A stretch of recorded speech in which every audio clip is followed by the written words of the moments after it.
O vento gelado havia descido das montanhas muito antes que a tarde chegasse ao seu fim. Ainda não era a fase mais rigorosa do inverno, mas em Santa Rosa da Serra todos sabiam identificar perfeitamente o primeiro aviso da fome que se aproximava sorrateiramente. A fumaça escapava cada vez mais fina pelas chaminés de barro. As mulheres cortavam as batatas em pedaços minúsculos para enganar o estômago. As crianças paravam de implorar por pão quente, e os homens evitavam direcionar o olhar para os sacos de milho e trigo dos vizinhos, como se o simples ato de observar demoradamente também fosse considerado uma forma vergonhosa de roubo. Isadora caminhava pela rua principal de terra batida com uma sacola de tecido surrado dobrada entre as mãos calejadas. Ao seu lado marchava Letícia, uma menina de 8 anos de idade, segurando um caderno pequeno apertado contra o peito frágil. A garota exibia um semblante sério, excessivamente grave para alguém de tão pouca idade. Logo atrás delas, Miguel, um menino de 5 anos, avançava arrastando os sapatos gastos. Ele caminhava abraçado a Capitão, um galo magro de crista torta que parecia muito mais adormecido do que orgulhoso de sua plumagem. Miguel tossiu. Isadora parou por apenas 1 segundo e ajeitou o cachecol de lã no pescoço do filho. Já estamos quase chegando, minha vida. Agite os pés para espantar o frio, disse a mãe com a voz embargada. Eu não sinto frio nenhum, mentiu o garoto, com os lábios ligeiramente roxos. Letícia o olhou de soslaio e anotou imediatamente algo em seu caderno com um toco de lápis. Miguel tossiu 6 vezes desde que passamos pela fonte da praça, murmurou a menina. Não há necessidade de anotar absolutamente tudo, Letícia, suspirou a mãe. Sim, há uma grande necessidade, respondeu a garota com firmeza. Se eu anotar no papel, a lembrança não se perde no vento. Isadora não retrucou aquela observação. Existiam certas coisas que uma mãe não sabia ao certo como debater quando sua filha havia aprendido precocemente a manter as contas implacáveis da pobreza. O celeiro de Dom Antônio Macedo erguia-se imponente no final da rua. Largo, seco, indestrutível, construído com paredes de pedra limpa e portas de madeira maciça.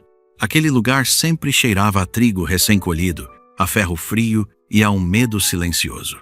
No interior, os grandes sacos estavam perfeitamente alinhados em pilhas altas.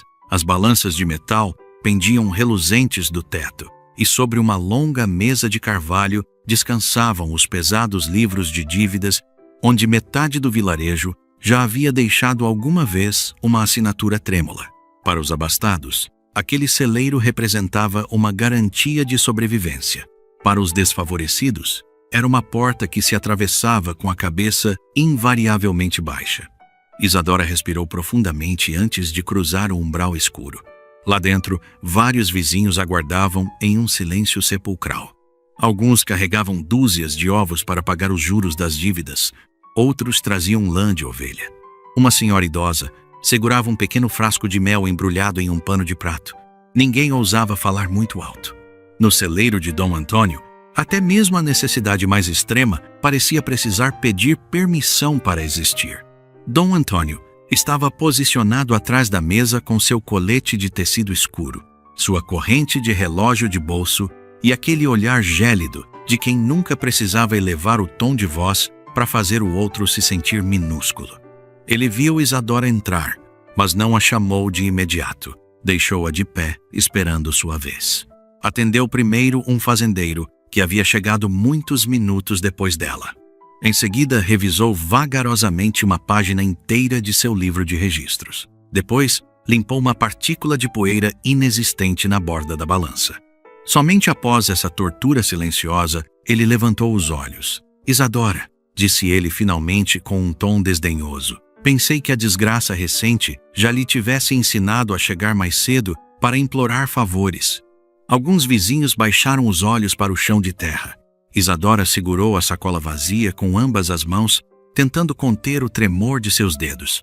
Eu venho comprar farinha fiada ou trocar dias de trabalho por ela. Não estou aqui para pedir esmolas de ninguém, declarou Isadora com a voz firme. Dom Antônio sorriu levemente. como se aquela frase lhe causasse uma diversão profunda e amarga. Absolutamente todos dizem a mesma coisa quando não trazem moedas nos bolsos, retrucou o homem. Miguel olhou maravilhado para os sacos transbordando de farinha e engoliu em seco. Dom Antônio notou a fome nos olhos da criança. Com uma calma perversa, ele pegou uma pá de madeira polida, encheu uma tigela com farinha incrivelmente branca e a despejou sobre o prato da balança. O pó fino subiu suave, limpo, quase poético no ar parado. Miguel abriu ligeiramente a boca. Letícia apertou seu caderno com mais força. Que quantidade exata você precisa? Perguntou o dono do celeiro. O suficiente para alimentar meus filhos por alguns dias. Depois posso vir lavar o chão ou carregar peso para pagar? Respondeu Isadora. Trabalhar? Repetiu ele com escárnio. E quem ficará encarregado de cuidar de seus filhos enquanto você trabalha? O fantasma invisível de seu falecido marido, o pobre João? Um silêncio denso e desconfortável desabou sobre o celeiro. Isadora sentiu o golpe verbal atingir seu peito em cheio, mas recusou-se a desviar o olhar. Meus filhos são um assunto estritamente meu e de mais ninguém, afirmou ela. Não quando o vilarejo inteiro tem que vê-los definhar de fome pelas ruas, rebateu Dom Antônio implacável. Ele empurrou o prato da balança com um único dedo. Em seguida pegou a tigela cheia de farinha e, sem desviar os olhos frios de Isadora, esvaziou o conteúdo de volta para dentro do grande caixote de madeira. A farinha branca desapareceu na escuridão do recipiente. Miguel esticou a mãozinha suja apenas um pouco, como se pudesse agarrar o pó que flutuava no ar. A farinha não é entregue por pena ou compaixão, sentenciou Dom Antônio. Ela é entregue apenas com garantias sólidas. Eu posso pagar com o suor do meu trabalho, insistiu ela. O trabalho de uma viúva desesperada vale muito pouco se vier acompanhado de tanto orgulho indomável, disse ele. Isadora apertou a mandíbula com força. Meu trabalho vale o suficiente para eu não permitir que me tratem como uma ladra suja. A frase fez com que vários vizinhos arregalassem os olhos. Dom Antônio também demonstrou surpresa, seguida de uma irritação profunda e seca, típica de um homem acostumado a total obediência. Tenha muito cuidado com o que diz, Isadora. A fome prolongada torna insolente a gente que deveria ser humilde e grata, ameaçou Dom Antônio. Miguel voltou a tossir desesperadamente. Desta vez, muito mais forte.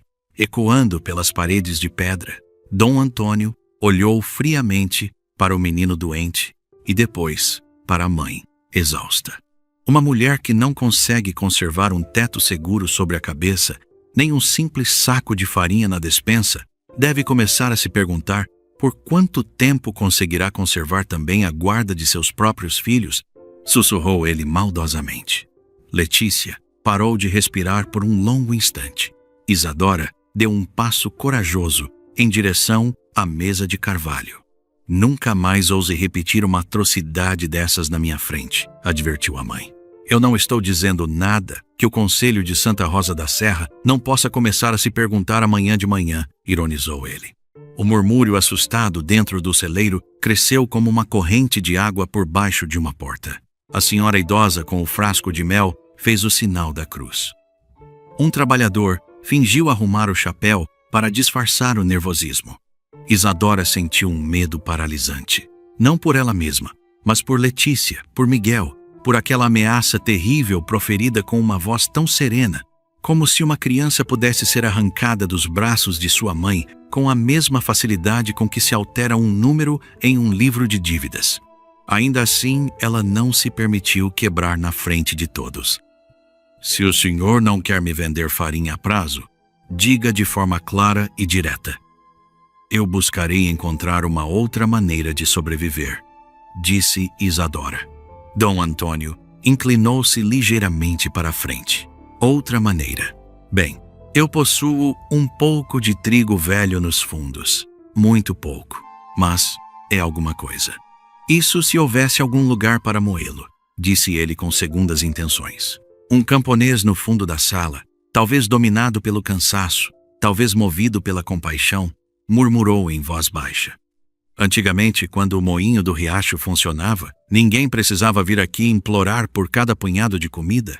A mudança na expressão de Dom Antônio foi imediata e assustadora. Ele não gritou no primeiro momento, apenas permaneceu imóvel. Mas seus olhos se endureceram com uma fúria que nada tinha a ver com fantasmas do passado ou com maldições inventadas.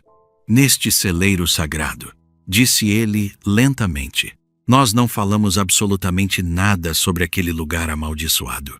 O camponês baixou a cabeça acovardado. Eu apenas comentei que, antigamente, esse moinho está amaldiçoado pelo diabo, interrompeu Dom Antônio, batendo na mesa com a palma da mão. E qualquer pessoa que tenha um pingo de juízo não aproximará seus filhos daquelas pedras apodrecidas e perigosas. Miguel escondeu o rosto nas pernas da mãe. Capitão soltou um pequeno cacarejo indignado, como se a ave também houvesse compreendido o tom ameaçador da conversa. Dom Antônio abriu uma gaveta pesada, retirou uma folha de papel pardo e a colocou sobre a mesa. Em seguida, molhou a pena no tinteiro. Mas como eu sou um homem razoável e cristão, vou lhe conceder uma única oportunidade, disse ele. Isadora não moveu um músculo. Você trabalhará no meu celeiro, varrendo o chão durante todo o inverno. Seu pagamento humilde será descontado da farinha rala que você receberá. Você não venderá nada, não fará trocas com os vizinhos. Você não moerá trigo por sua própria conta. Você jamais se aproximará do moinho velho, nem participará de nenhuma tentativa de reparação, uso ou negócio relacionado a ele.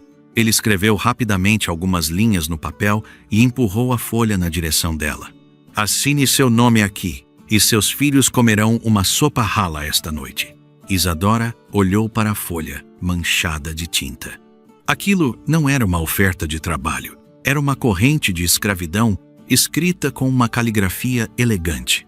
E se eu me recusar a assinar? Perguntou ela. Dom Antônio apoiou as mãos largas sobre a mesa. Então eu mesmo informarei ao conselho do vilarejo que você rejeitou cruelmente uma oportunidade honrada de alimentar sua família. E talvez a família de seu falecido marido tenha algo muito sério a dizer sobre a negligência no cuidado dessas crianças. Letícia deu um pequeno passo em direção à mãe protetora. Isadora sentiu que todo o peso do celeiro se inclinava sobre seus ombros. Os grandes sacos, a balança brilhante, os livros intermináveis, os olhares acusadores, o frio implacável, tudo parecia empurrá-la violentamente em direção à pena de tinta. Assinar significava obter farinha. Assinar significava fazer uma sopa quente. Assinar significava ver Miguel dormir em paz, sem se contorcer com as dores da fome, mas também significava ensinar cruelmente aos seus filhos que uma mãe podia entregar sua própria dignidade em troca de algumas migalhas amargas. Isadora pegou sua sacola vazia e a apertou. Não, disse ela com firmeza. Dom Antônio cerrou os olhos escuros. Pense muito bem no que está fazendo. Eu já tomei minha decisão. O orgulho vazio não enche barriga, e a humilhação constante também não alimenta a alma, retrucou ela. Ninguém na sala inteira ousou pronunciar uma única palavra. Isadora tomou Miguel pela mão gelada. Letícia caminhou corajosamente ao seu lado, ainda apertando o pequeno caderno contra o peito. Antes de cruzar a porta para a rua, o menino olhou mais uma vez para o caixote cheio de farinha branca. Mamãe, perguntou ele, com uma voz muito baixa. Hoje nós vamos comer apenas o cheiro do pão assado de novo? A pergunta inocente ficou suspensa no ar pesado. Isadora não respondeu de imediato, porque existiam dores tão agudas que, se fossem nomeadas em voz alta, poderiam partir uma mãe por dentro.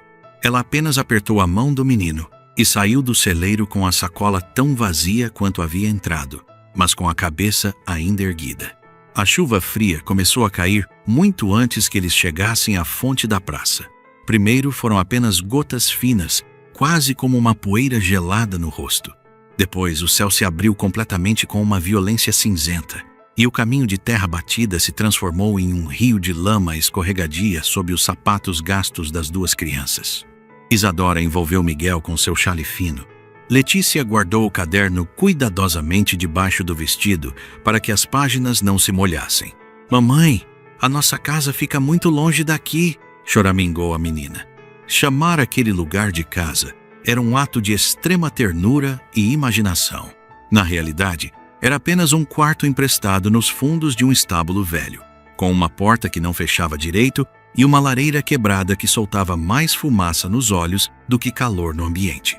Lá dentro não havia farinha alguma, não havia caldo quente, não havia nada além de 2 batatas minúsculas e um restinho de sal grosso. Miguel começou a tremer incontrolavelmente. Isadora olhou com desespero para o topo da colina. O caminho principal estava demasiadamente exposto aos ventos castigadores. Se eles continuassem daquela maneira, o menino frágil chegaria completamente encharcado e a tosse terrível se instalaria de vez em seu peito miúdo. Foi então que ela avistou, por entre as árvores inclinadas pela ventania, a silhueta solitária do velho moinho junto ao riacho volumoso. O moinho que todos diziam estar amaldiçoado. Durante muitos anos, as mães do vilarejo haviam usado aquele lugar assustador para amedrontar as crianças que se afastavam demais de casa. Diziam as lendas que um antigo moleiro havia morrido afogado ali durante uma grande enchente, que pelas noites escuras era possível escutar a roda girar rangendo, mesmo que não houvesse água passando, e que as pedras pesadas engoliam a sombra de qualquer pessoa que ousasse entrar. Isadora não acreditava em maldições bobas, mas acreditava fervorosamente na necessidade de um teto resistente e de paredes sólidas, e na urgência vital de tirar Miguel daquela chuva congelante. Nós vamos entrar lá agora mesmo, decidiu ela apontando para a estrutura de madeira escura. Letícia arregalou muito os olhos assustados. As pessoas dizem que não se pode entrar lá de jeito nenhum. As pessoas que estão com as barrigas cheias dizem muitas coisas que não importam, respondeu a mãe. Ela empurrou a porta emperrada do moinho com o ombro. A madeira inchada gemeu alto, como um animal velho ferido. O interior cheirava fortemente a umidade, a musgo verde e a um abandono de décadas. O teto alto tinha buracos grandes, por onde caíam fios de água da chuva. As grossas paredes de pedra estavam cobertas de limo em um dos cantos escuros. O velho mecanismo de moagem dormia coberto sob uma camada grossa de poeira e folhas secas acumuladas. A roda exterior gigante, apenas parcialmente visível através de uma abertura na parede, parecia um grande esqueleto escuro contra a força do riacho. Miguel olhou para cima, completamente fascinado, apesar de estar tremendo de frio. É um monstro de madeira, sussurrou ele. Não é um monstro perigoso, disse Letícia, embora sua própria voz não soasse muito convencida daquela afirmação. Sim, é um monstro que está dormindo há muito tempo. Isadora procurou rapidamente um espaço mais seco, junto a uma parede lateral, e sentou as 2 crianças sobre um monte de palha velha, que ela sacudiu com as mãos nuas. Em seguida, tirou seu chale molhado e tentou cobrir Miguel da melhor forma possível. Fique bem quieto aqui. Respire bem devagar para não tossir, pediu ela. O menino abraçou o galo capitão com força. A ave, completamente encharcada e parecendo muito ofendida com o clima, escondeu a cabeça debaixo do braço fino de Miguel. Letícia tirou o caderno debaixo do vestido. Não tente escrever nada agora. O papel vai se desfazer com a umidade, alertou a mãe. Apenas uma coisa rápida, pediu a garota. Que coisa importante é essa? A menina apoiou o toco de lápis na folha e murmurou baixinho enquanto desenhava as letras. Nós entramos no grande moinho amaldiçoado, e o Miguel disse que este lugar respira sozinho. Isadora estava prestes a mandar a filha apagar aquela frase assustadora, mas permaneceu calada porque, naquele exato instante, entre o barulho forte da chuva no telhado e o golpe contínuo da água do riacho contra as pedras do lado de fora, alguma coisa na estrutura do velho moinho parecia, de fato, estar respirando fundo. Isadora se aproximou lentamente do mecanismo principal. Ela não tocou em nada no início. Apenas observou com extrema atenção. Ela havia aprendido a observar as coisas muitos anos atrás, quando seu falecido marido, João, passava as tardes consertando rodas de carroça no quintal de casa. João costumava dizer que, antes de forçar qualquer peça de madeira ou metal, era necessário escutá-la com paciência, porque a madeira e o ferro também possuíam uma memória própria. Se uma engrenagem se queixa com um rangido, Isadora nem sempre significa que ela está totalmente morta. Às vezes, ela está apenas pedindo que alguém tire o excesso de barro das juntas.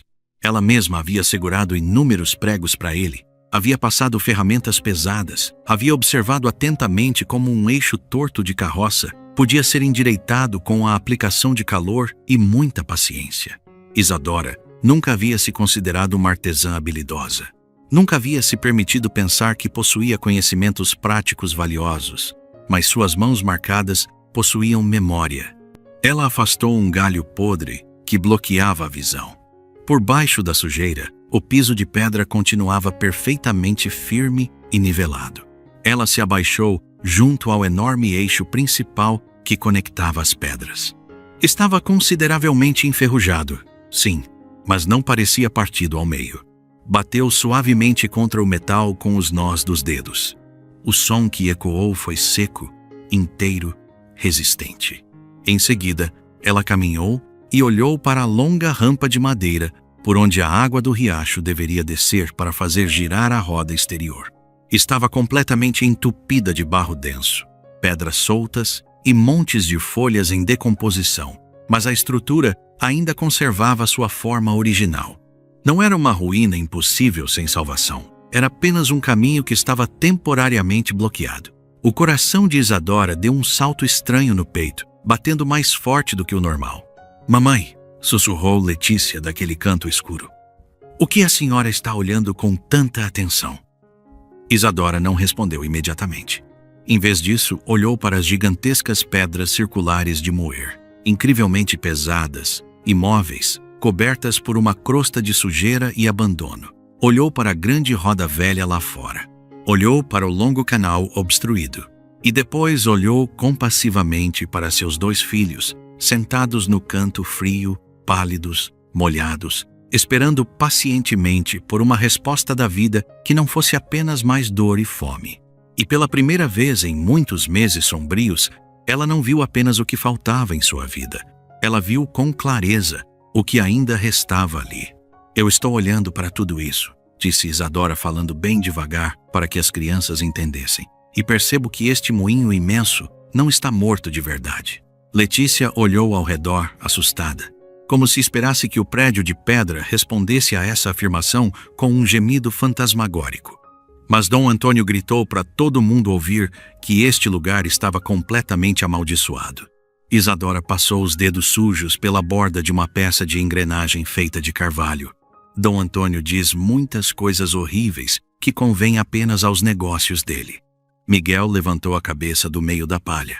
"O monstro grande pode fazer pão para a gente comer?" Isadora sentiu uma tristeza incrivelmente doce e ao mesmo tempo insuportável tomar conta de seu peito apertado. "Ele não faz pão pronto, minha vida. Ele faz farinha branca. Então ele pode acordar e ajudar a gente", concluiu o menino com uma lógica impecável. A chuva fria continuava golpeando fortemente o teto remendado. Do lado de fora, o riacho corria com uma violência crescente.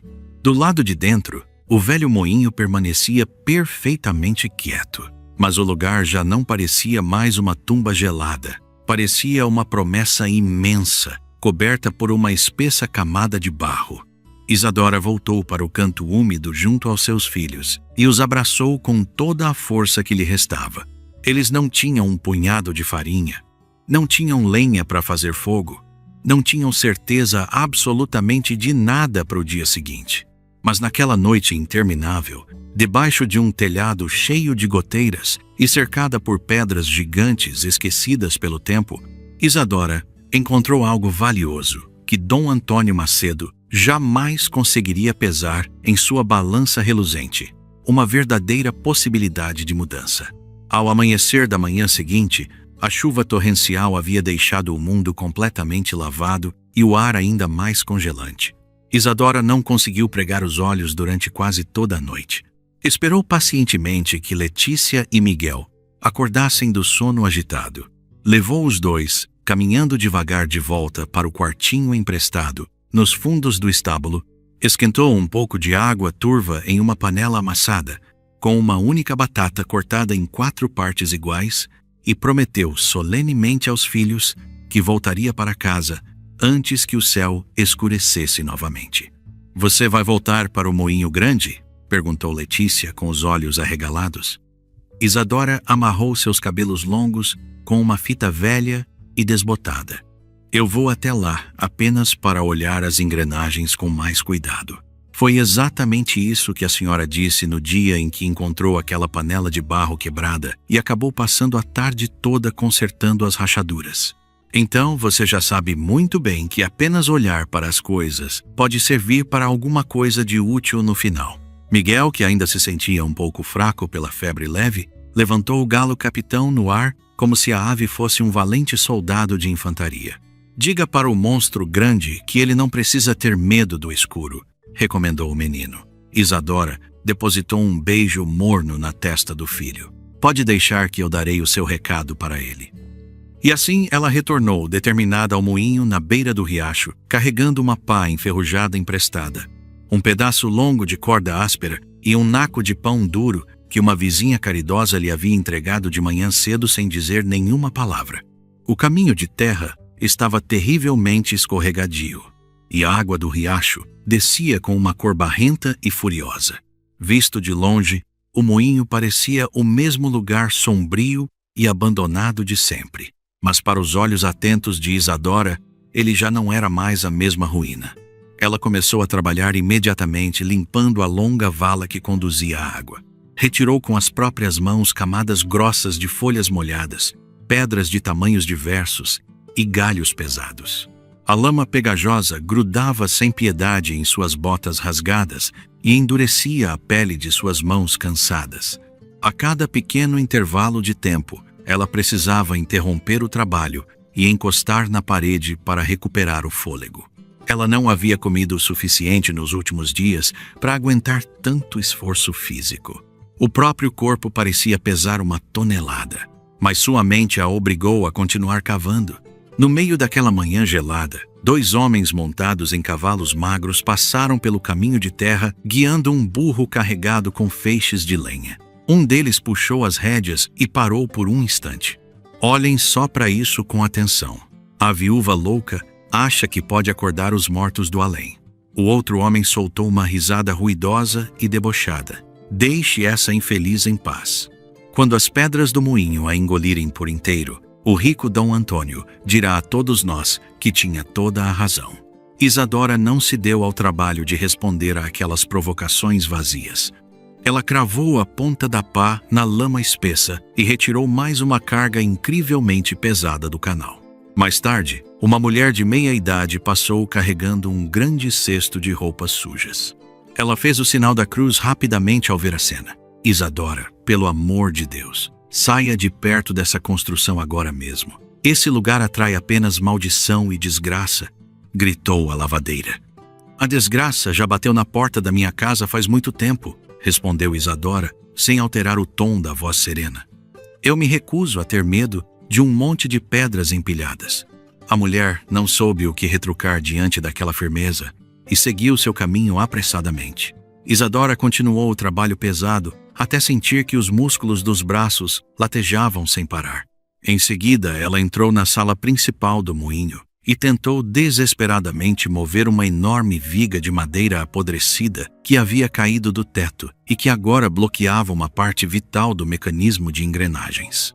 Ela empurrou o tronco grosso com o ombro esquerdo. A madeira não cedeu 1 milímetro sequer. Tentou amarrar a corda e puxar com o peso do corpo. A viga apenas soltou um rangido surdo e continuou parada.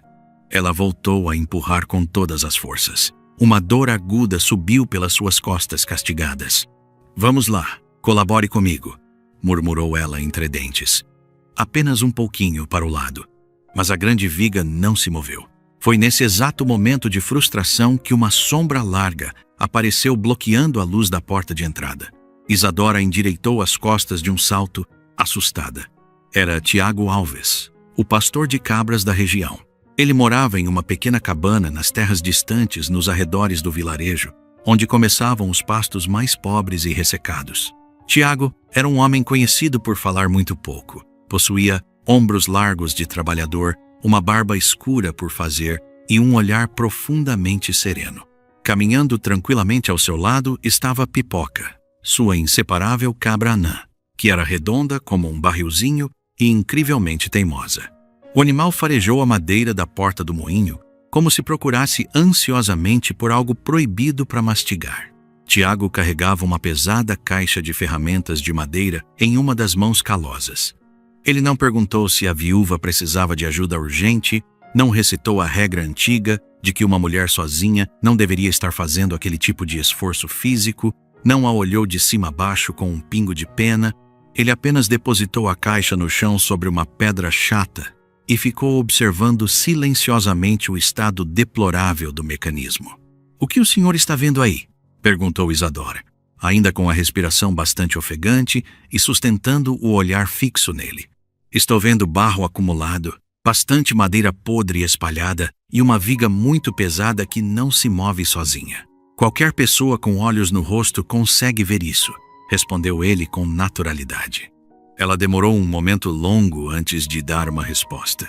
Em seguida, apontou o dedo para a roda externa, apontou para a vala parcialmente limpa e para o enorme eixo coberto de ferrugem alaranjada. "Eu estou vendo que este lugar não está morto", retrucou ela. Tiago concordou lentamente com a cabeça, como se aquela resposta corajosa fosse muito mais importante do que qualquer explicação técnica detalhada. "Entendido. Então, este lugar não está morto." Pipoca, a cabra curiosa, aproveitou o momento de silêncio reflexivo para abocanhar a ponta solta da corda de Isadora e começar a mastigar ruidosamente. Isadora olhou perplexa para o animalzinho esfomeado. "A sua cabra desobediente está comendo a única corda boa que eu possuo." Tiago virou o rosto para baixo. "Pipoca, solte isso agora." A cabra optou por ignorar o dono com uma tremenda dignidade pela primeira vez desde o dia anterior. Isadora quase deixou escapar um sorriso genuíno diante da cena cômica. Tiago agachou-se, abriu a caixa pesada e retirou uma grossa alavanca de ferro escuro. "Se a senhora consegue ver que este moinho ainda vive por dentro, eu posso ajudá-la a escutar com atenção por onde ele respira." Isadora sentiu uma velha desconfiança subir rapidamente pelo peito, como um instinto de sobrevivência. A ajuda repentina no vilarejo muitas vezes vinha acompanhada de um preço oculto, e a compaixão costumava vir com o desejo de posse. Ela havia aprendido da pior maneira possível a não aceitar mãos estendidas que parecessem demasiadamente generosas. "Eu não tenho absolutamente nada com o que lhe pagar. Não tenho uma única moeda de cobre furada." "Então, por qual motivo o senhor quer se sujar?" questionou ela duramente. Tiago desviou o olhar escuro para a longa vala que Isadora havia limpado apenas pela metade durante a manhã inteira. "Porque a minha própria irmã adoeceu e morreu durante um inverno rigoroso em que nós não conseguimos dinheiro para comprar um pouco de farinha, e porque eu acredito profundamente que nenhum ser humano deveria precisar se ajoelhar no chão por um mísero punhado de trigo", respondeu ele. Isadora baixou os olhos cansados por um instante prolongado. Aquilo não era apenas uma frase bonita inventada para impressionar. Não fora dita de forma melodramática para tentar comovê-la. Era uma verdade antiga e dolorosa, colocada ali sobre as pedras com a mesma sobriedade e respeito com que ele havia depositado no chão a sua pesada caixa de ferramentas. "Eu não quero que o senhor faça este trabalho pesado por ter lástima de mim", advertiu ela. "O senhor me parece ver as coisas muito bem, e a senhora certamente não parece ser o tipo de mulher que precise da lástima de quem quer que seja." Isadora voltou a olhá-lo, diretamente nos olhos. Tiago usou a alavanca de ferro para apontar na direção da grande viga atravessada. "Aquela parte ali vai necessitar de força bruta. Já aquela outra seção precisará de muita paciência." A vala suja já começou a responder aos seus esforços. "Se nós conseguirmos limpar o caminho de terra até chegar na grande comporta de madeira, poderemos finalmente descobrir se a água do riacho ainda consegue lembrar qual caminho deve tomar." E se por acaso a água não tomar o caminho certo sozinha, então nós dois cavaremos o chão sem parar, até que ela se lembre de como correr por ali. Pipoca, a cabra insolente, deu um puxão repentino na corda mastigada e quase caiu sentada sobre a poça de lama escorregadia. Tiago olhou para seu animal de estimação com total resignação. Ela definitivamente não ajuda no trabalho duro, mas pelo menos faz uma boa companhia para não ficarmos sozinhos. Desta vez, Isadora não conseguiu se conter e realmente sorriu. Juntos, os dois posicionaram seus corpos e empurraram a grande viga caída. Tiago fez pressão, usando a alavanca de ferro presa nas pedras. Isadora sustentou a tensão puxando a extremidade livre da corda que Pipoca não havia comido. A madeira velha estalou alto. A peça moveu-se a distância equivalente a um dedo, e depois cedeu mais um dedo. Não foi o que se poderia chamar de uma vitória estrondosa. Não houve música tocando do céu, e nem aconteceu um milagre instantâneo. Mas a pesada viga finalmente cedeu espaço. E certas vezes na vida, quando tudo ao redor parece estar definitivamente perdido na escuridão, a distância de um simples dedo é mais do que suficiente para que a luz do futuro consiga entrar. Por volta da hora do meio-dia, Letícia apareceu saltitando pelo longo caminho de terra, trazendo Miguel pela mão com bastante cuidado. O menino carregava o galo capitão enfiado sob o braço direito, como se a ave fosse um tesouro valioso. A menina trazia o caderno inseparável apertado contra a barriga. Mamãe, o Miguel insistiu em dizer que se o nosso monstro grande vai mesmo despertar do sono, nós precisamos dar um nome de verdade para ele. Miguel parou na frente da estrutura colossal e encarou a roda velha gigante com uma expressão de absoluta seriedade em seu rosto infantil. O nome dele vai ser Valente, decretou o menino. Isadora limpou o excesso de barro grudado em suas mãos usando um velho avental de pano. Valente? E por qual motivo você escolheu esse nome? Porque ele estava dormindo num lugar muito escuro e todo mundo na vila tinha muito medo dele, mas mesmo assim ele não morreu de verdade, explicou Miguel com clareza impressionante. Tiago olhou para Isadora de soslaio, visivelmente impressionado. Esse é um nome excelente para um lugar assim. Letícia abriu seu caderninho e anotou com letras muito caprichadas. O grande moinho chamado Valente ainda não consegue girar as rodas, mas no dia de hoje ele conseguiu mover um de seus ossos. Isadora sentiu o impulso de corrigir a frase da filha, de explicar pedagogicamente que moinhos de madeira não possuíam esqueletos, que ela não deveria preencher o papel com tantas fantasias infantis. Mas a mãe ficou parada em silêncio, observando atentamente o enorme mecanismo exposto, o longo canal de água limpo pela metade, a grossa viga de madeira firmemente afastada de seu caminho e a robusta caixa de ferramentas de Tiago descansando no chão de pedra, bem ao lado de suas próprias mãos que ainda estavam sujas da terra fria. Pela primeira vez desde a morte trágica de João, uma outra pessoa estava ali ao seu lado no meio da dificuldade, sem tentar empurrar lá para baixo, nem demonstrar qualquer intenção de roubar o seu lugar de direito.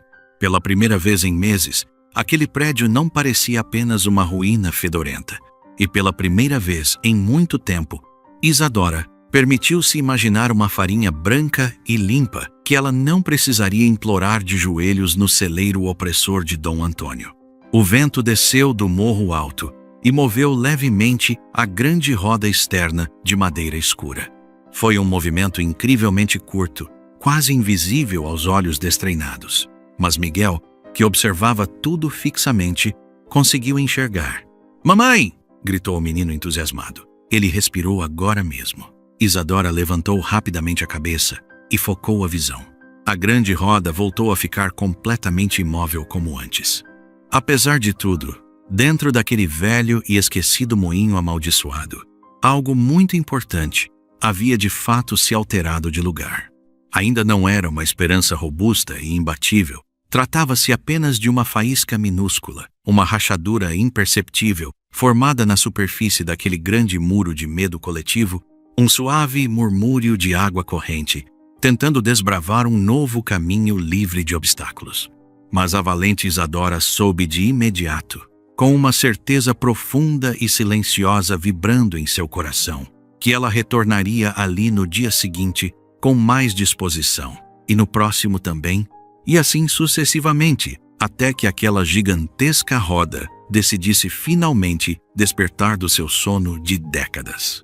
No amanhecer do dia seguinte, o velho moinho já não exibia aquela mesma aparência assombrosa de completo e total abandono. É claro que ele ainda possuía o mesmo telhado furado que deixava passar a chuva, as paredes internas manchadas de umidade esverdeada e a engrenagem parada perigosamente perto do riacho. Entretanto, no chão batido de terra agora, existiam diversas marcas de vida, pegadas fundas deixadas por botas de adulto, rastros delicados de sapatos pequenos de criança, impressões digitais de patas de um galo curioso e as marcas das pequenas fendas dos cascos assimétricos daquela cabra teimosa que havia silenciosamente decidido que aquele lote de terra lhe pertencia com a mesma força que pertencia aos humanos presentes. Isadora apareceu bem cedo no terreno, acompanhada de Letícia e Miguel, antes mesmo que os comerciantes da vila começassem a abrir as portas. Ela trazia amarrado à cintura um avental muito encardido, segurava firme a pá pesada, carregava 2 trapos secos nos bolsos fundos e guardava com zelo um pequeno naco de pão bastante duro enrolado em um pedaço de tecido limpo. Certamente não era uma porção de comida suficiente para encher sequer o estômago de um passarinho, mas ela retirou o pano, pegou a faca e o dividiu com muito cuidado em 3 frações matematicamente iguais. Antes de iniciar qualquer tarefa, Miguel segurou sua cota na palma da mãozinha e olhou para o chão. "O capitão também precisa comer para ficar forte", observou a criança. "O capitão vai ciscar a terra úmida e encontrar sozinho o que precisa comer por aqui", argumentou Isadora. O galo velho, agindo como se tivesse sido terrivelmente desrespeitado por aquela falta de consideração aos seus costumes de mesa, emitiu um cacarejo muito rápido e seco e passou a arranhar furiosamente a terra escura, revirando as folhas secas em busca de algum inseto distraído. Letícia abriu seu caderno abarrotado, com um ar de profunda importância oficial. "Mamãe, neste novo dia, nós precisamos urgentemente fazer uma grande lista de tarefas", informou a menina com postura de capataz de obra. "Fazer lista exatamente de que coisas?", indagou a mulher. "De todas as peças que estão partidas ou faltando. Se a gente não anotar os danos graves no papel, mais tarde o problema parecerá muito menor do que ele realmente é de verdade." Tiago, que acabara de cruzar a ponte de pedra com sua caixa de ferramentas inseparável, apoiada no ombro direito, escutou perfeitamente o raciocínio elaborado da menina e fez um gesto afirmativo com a cabeça. A pequena garota tem toda a razão no que está dizendo. Isadora dirigiu a ele um olhar complexo que misturava um pouco de gratidão verdadeira e um resto teimoso de receio defensivo. Ela ainda não estava plenamente acostumada ao fato de que uma pessoa adulta decidisse apoiar publicamente uma ideia vinda de sua própria família, sem que houvesse uma tentativa oculta de se colocar numa posição de superioridade. Tiago encostou a pesada caixa de carvalho sobre uma pedra grande e nivelada que havia perto da porta de entrada e abriu o fecho metálico. O interior do baú revelava diversos compartimentos cheios de tesouros do trabalho braçal. Havia pregos de tamanhos variados, uma serra, com os dentes já bastante gastos pelo uso contínuo, uma lima de ferro, uma garrafinha de vidro contendo óleo negro, uma corda robusta e trançada, muito mais forte que aquela cordinha surrada de Isadora, e diversas pequenas engrenagens de ferro cuidadosamente protegidas por pedaços de pano limpo. Para que o trabalho faça sentido, primeiramente nós temos que descobrir o que realmente ainda pode ser salvo desta ruína, pontuou Tiago calmamente. Isadora caiu de joelhos bem ao lado do eixo central do moinho. O piso rústico aguenta bem o peso das máquinas. A enorme vala externa está completamente entupida de lixo, mas não foi destruída pela erosão. A grande roda externa de madeira revela que pelo menos 3 ou talvez 4 de suas grandes pás estão com a madeira em estado de podridão irreversível. Tiago ficou observando os movimentos dela em um silêncio muito atento. A senhora já chegou a revisar o estado interno daquelas pesadas pedras de moer? Não cheguei a olhar tudo de perto, admitiu Isadora. Elas são monstruosamente pesadas para serem levantadas. Nós iremos deslocá-las apenas o mínimo necessário para limpar os detritos da base. Não há precisão de erguer as pedras do chão agora, tranquilizou Tiago, retirando algumas ferramentas da caixa para iniciar os testes práticos de resistência. Letícia mergulhou rapidamente a ponta do lápis no papel. Pedras são pesadas demais. Porém, não é preciso levantar nenhuma do chão. Miguel caminhou corajosamente até se encostar na imensa roda interna instalada no centro do salão. Esta barriga gigante aqui é exatamente a parte mais gorda do monstro velho, anunciou o garoto com convicção absoluta. O nome correto disso é moinho de roda livre, corrigiu Letícia em tom de quem entende muito das coisas. Miguel cruzou os braços pequenos. O nome dele agora é Monstro Moinho Valente, retrucou. Um nome duplo assim simplesmente não existe nos livros de registro, insistiu a irmã mais velha, sem querer dar o braço a torcer numa questão de princípios tão vital. Mas agora esse nome passa a existir oficialmente, disse Tiago, que não resistiu, e precisou intervir na discussão filosófica para encerrar o debate em favor da imaginação criativa da criança menor, dando uma leve piscadela conspiratória para o menino. Tiago então apanhou um pequeno toco de giz branco de dentro do baú e começou a fazer marcações cruzadas sobre a superfície escura da madeira velha, em todas as partes da estrutura que considerou muito deterioradas. O teto danificado necessita de longos remendos de madeira antes que nos alcance uma próxima tempestade forte de inverno. Aquela comprida vala exterior precisa ser urgentemente desobstruída até onde fica a larga comporta de madeira. A gigante roda externa exige que fabriquemos pelo menos umas 4 grandes pás novas. O eixo de transmissão precisa ser devidamente limpo e untado com o óleo escuro que eu trouxe. E toda a grande estrutura central de ferro pesado fatalmente terá de ser avaliada pelo Bernardo, determinou o homem com a voz firme de quem entendia profundamente o ofício e conhecia as limitações dos próprios conhecimentos sobre a forja de metais complexos. Isadora levantou rapidamente a cabeça assustada, arregalando os grandes olhos escuros diante do som daquele nome proferido naquelas circunstâncias de segredo e urgência. Bernardo, o teimoso ferreiro do povoado, é exatamente desse mesmo homem temperamental que eu estou falando, confirmou Tiago num tom bem casual que contrastava intensamente com a má fama e com o conhecido péssimo gênio do artesão, notório entre todos pela constante rispidez no trato e por sua total oposição a qualquer tipo de trabalho que não pudesse pagar em ricas moedas de prata e de forma antecipada para evitar aborrecimentos. Eu duvido que um indivíduo tão intratável e orgulhoso quanto aquele desejo de livre e espontânea vontade vir se enfiar neste buraco escuro e mofado cheio de problemas, pontuou Isadora, carregando ceticismo na voz. O rabugento Bernardo costuma berrar para todo lado que nunca quer se meter nos assuntos problemáticos de ninguém, explicou Tiago de forma bem tranquila e com paciência.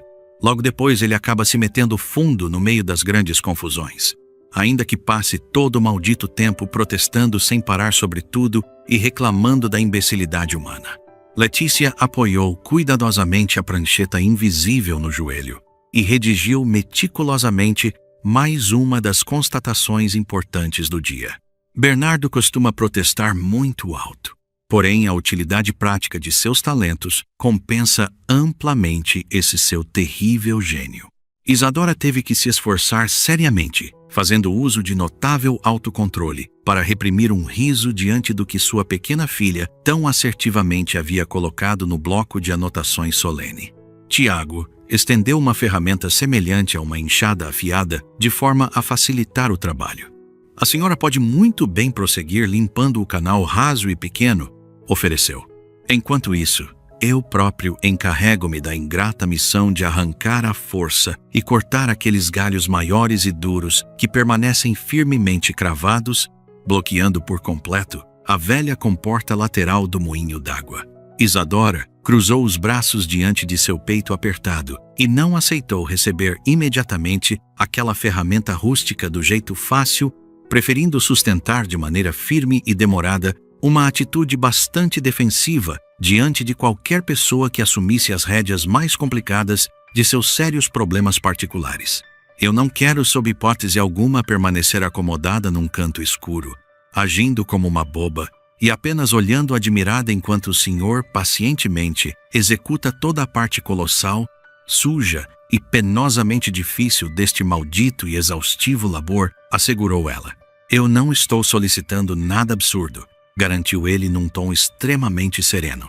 Tampouco desejo minimamente que, posteriormente, os fofoqueiros invejosos lá da vila fiquem dizendo por todas as ruas escuras que todo este moinho caído e esquecido só se reergueu do pó lamacento de forma milagrosa, porque finalmente as mãos robustas de um homem muito habilidoso tomaram conta do serviço pesado e direcionaram as pedras e as rodas no seu devido lugar para ele conseguir girar, protestou a senhora Isadora, encarando o olho no olho num longo e intenso segundo de desafio silencioso.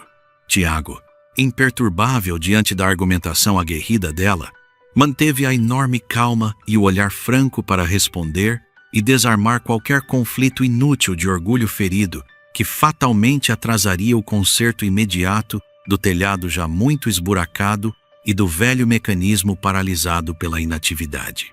Implacável e corrosiva, imposta pelos duros anos passados, no isolamento encharcado das margens geladas daquele extenso e barulhento riacho das encostas pedregosas de Santa Rosa da Serra, a terra fria e impiedosa de seus sofrimentos, injustos causados pela eterna cobiça desenfreada do asqueroso Dom Antônio Macedo, o usurpador maldoso que lucrava, explorando sem a mínima pena os inúmeros moradores famintos que acorriam aos prantos diários, nos balcões escuros do malfadado armazém, endividador, construído ardilosamente nos longínquos domínios gélidos para monopolizar absolutamente toda a fraca economia comercial e esmagar a minguada produção de milho nativo e de todo o trigo magro obtido miseravelmente da lavoura estéril dos fracos, que jamais conseguiam juntar meia dúzia das benditas moedinhas de cobre necessárias para cobrirem pontualmente seus atrasos de taxas extorsivas antes da chegada das primeiras geadas avassaladoras de julho rigoroso, que destruíam e assolavam sem tréguas os sonhos e as escassas esperanças dos desprotegidos pais camponeses de prole miúda, implorando alimento diário ao redor da morna fogueira central, consumindo nervosamente os caldos aguados em silêncios lamentosos. Sendo dessa exata maneira o pensar irredutível do seu resistente caráter feminino, forjado em pesares inomináveis, que nenhuma reza fervorosa mitigou outrora, nós não comentaremos uma maldita sílaba acerca do assunto penoso e sigiloso aos abelhudos ociosos de mentalidade perversa e fofoqueira da praça da fonte antiga de pedra esculpida, assentiu ele sem ressentimentos. As pessoas inventam maldades absurdas até sem falarmos, retorquiu ela amarga. Disseram igualmente as barbaridades fantasmagóricas infernais que o lugar fedia e possuía mortes malditas, pontuou Isadora ríspida, mas sustentando sem o desvio usual a presença intensa das atitudes calmas que habitavam nele. Tiago jamais intentava abafar as decisões dela usando posturas de pura superioridade vazia que costuma caracterizar tolos embates prepotentes. Aquela serenidade sólida de espírito oferecia tacitamente, bem nas entrelinhas sutis e não ditas em voz ruidosa, simplesmente um degrau confiável de dura pedra, onde ela livremente resolvesse repousar em firmeza seu próprio calcanhar, cansado, sem desabar doente no lamaçal escorregadio, sob a ameaça letal dos capangas brutais, que o senhor do celeiro, sombrio, contratava esporadicamente, distribuindo tostões e restos putrefatos, a fim de impor os covardes e constantes desmandos no vilarejo. Assustadiço, mergulhado naquele pântano tenebroso do amedrontamento sistêmico paralisante que a controlava outrora. Pegou ela destemida a árdua picareta de limpeza, enquanto balbuciava uma rendição condicional de paz. Limpo a fenda estreita do caminho enlameado que a água percorre velozmente desde cima, disse ela, limpando o suor farto da testa, marcada pela privação e da luta incessante por dignidade intacta de sua progenie esfomeada. E avisarei logo, se presenciar falhas brutais que causem sobressaltos indesejados nas velhas traves apodrecidas, na estrutura desequilibrada das roldanas do moinho assombroso, da encosta esquecida da represa barrenta, concluiu, empunhando sua arma na batalha travada silenciosamente, visando quebrar o jugo famigerado, encadeando e enforcando o mísero povo sofrido eternamente. Trabalharam arduamente por horas ininterruptas durante a extensa manhã. Isadora escavou o denso barro escuro e acumulado nas profundezas do longo canal exterior, até o exato ponto físico e doloroso em que suas unhas maltratadas ficaram totalmente embutidas e encardidas por baixo daquele montante considerável de terra pegajosa e úmida da margem inclinada. Enquanto a exausta mulher mantinha o ritmo no fosso molhado, Tiago empunhou o facão pontudo e cortou incessantemente uma profusão considerável de ramos grossos, retirou enormes pedras pontiagudas presas no solo e escorou eficientemente um gigantesco buraco desabado nas ripas do teto inclinado, fazendo uso improvisado de uma extensa viga salvada com bastante destreza milimétrica do chão sujo, caótico. A incansável Letícia, desempenhando o papel de arquivista zelosa, caminhava atenta de um canto escuro para o outro, apertando avidamente seu precioso caderno de brochura modesta, direcionando incessantes e complexas perguntas de logística e contabilidade básica que, em determinados instantes cintilantes, espelhavam reflexões densas de um cérebro adulto perfeitamente desenvolvido e experiente e em outros momentos. Singelos refletiam encantadoramente a puríssima ingenuidade infantil de uma doce criança. Quantos pregos exatos de ferro enferrujado estão verdadeiramente faltando aqui nas madeiras frouxas? Perguntou a menina compenetrada, examinando o assoalho de tábuas podres. Faltam muitíssimos, e vários tipos diferentes deles, respondeu sinceramente o bondoso Tiago, alisando o pó do cabelo grisalho, espesso da fronte suada, da atividade manual pesada, da labuta ininterrupta na marcenaria velha. Muitíssimos com absoluta certeza. Não é o nome de nenhum número conhecido no mundo da aritmética exata, ensinada rigidamente na escola básica pelo mestre escolar, censurou a pequena secretária letal da Organização Oficial de Manutenção Estrutural e Controle Exaustivo de Almoxarifado, invisível nas colinas agrestes, varridas pelos ventos úmidos.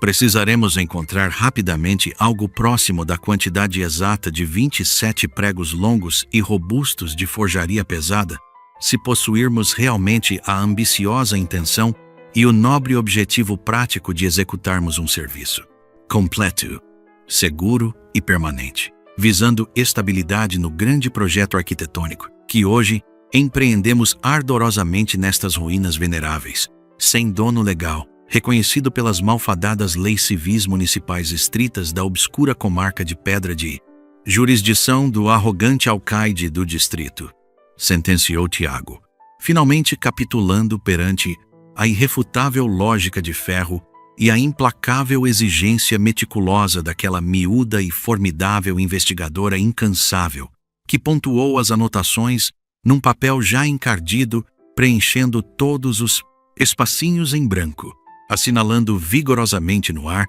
a concordância profunda de alma, satisfeita intelectualmente em sua grandiosa função de imensa autoridade contabilística.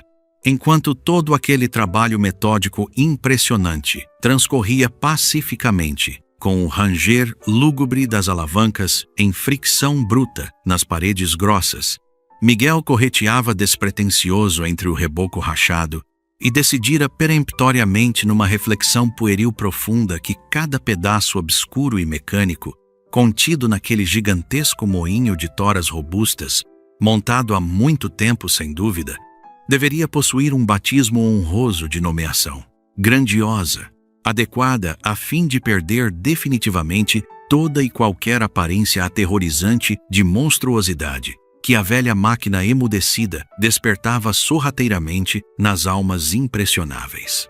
Sob a luz fraca da madrugada densa, da terrível época chuvosa e inóspita, na região gelada da encosta, perigosa de desfiladeiro afiado e rochoso e barulhento riacho furioso, escavando despenhadeiros profundos com água turbilhonante varrendo, leito pedregoso, impiedosa, descendo desde a colossal nascente, imaculada, montanhosa, oculta por névoas baixas da densa formação verde daquele Brasil, selvagem, majestoso e indiferente às duras batalhas de estômagos precariamente nutridos dos pequenos mortais.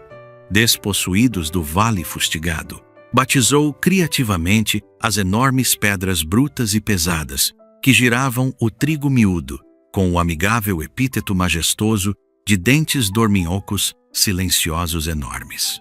E que engenhoso nome sonoro e bonito você finalmente escolheu para nomear este longo fosso do chão cavado, repleto de umidade no terreno externo batido.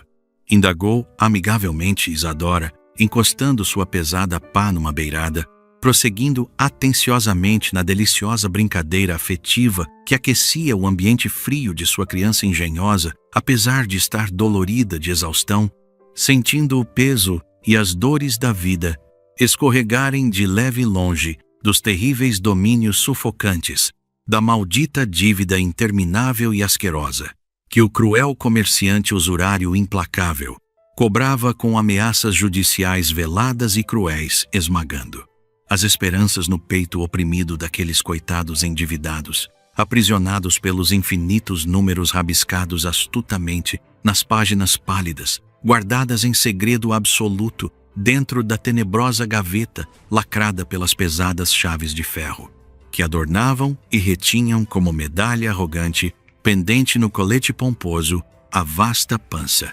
maldosamente empanturrada do rico detestável do celeiro gordo, onde pilhas infinitas de fartura provocavam cobiça nas mentes perturbadas de famélicos infelizes da pequena e desgraçada Santa Rosa da Serra, o obscuro ponto no grande mapa repleto de abismos abertos, onde almas perdidas enterravam esperanças esmagadas antes de finadas, perante o assédio moral continuado, que aniquilava resistências frágeis, sem causar derramamento espalhafatoso, visível de fluidos humanos, puníveis pelos tribunais omissos estaduais dos dias em curso.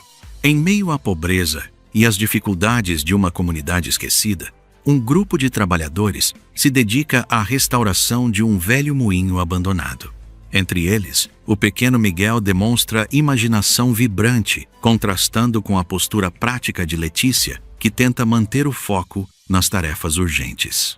Apesar do sofrimento silencioso e das condições duras, momentos de leveza e humor surgem, amenizando a dor coletiva e revelando a humanidade presente, mesmo nos cenários mais adversos. A rotina de trabalho é interrompida quando a cabra pipoca devora parte importante das anotações de Letícia, causando caos e desespero momentâneo. A cena, ao mesmo tempo cômica e tensa, revela o cansaço extremo e a fragilidade dos recursos do grupo. Ainda assim, a união e a persistência prevalecem, e até mesmo o contratempo se transforma em motivo de riso e fortalecimento dos laços entre eles. Enquanto isso, espalham-se rumores sobre a coragem de Isadora, que desafia abertamente o abandono e a opressão ao trabalhar na recuperação do moinho. A chegada de Rita de Cássia, com sua personalidade forte e crítica, gera confrontos verbais intensos, mas também expõe as tensões sociais e a descrença generalizada. Mesmo diante de julgamentos e provocações, o grupo permanece firme em seu propósito. Determinados a provar o valor de seu esforço, os trabalhadores colocam o moinho em funcionamento. Após um momento de tensão, a máquina finalmente ganha vida, produzindo farinha pura e abundante. Quando capangas tentam sabotar o resultado, são desmascarados publicamente. Com provas e coragem, Isadora e seus aliados expõem as fraudes do opressor Dom Antônio, garantindo justiça e libertando a comunidade de sua exploração. A história culmina na vitória da união, da coragem e da dignidade humana. O moinho passa a servir o povo, trazendo sustento e esperança. Mais do que uma conquista material, a narrativa revela que a verdadeira transformação nasce da solidariedade, da resistência diante da injustiça e da coragem de enfrentar o medo. Assim, mesmo nas condições mais duras, é possível reconstruir a vida, restaurar a honra e criar um futuro mais justo por meio do esforço coletivo e do amor fraterno.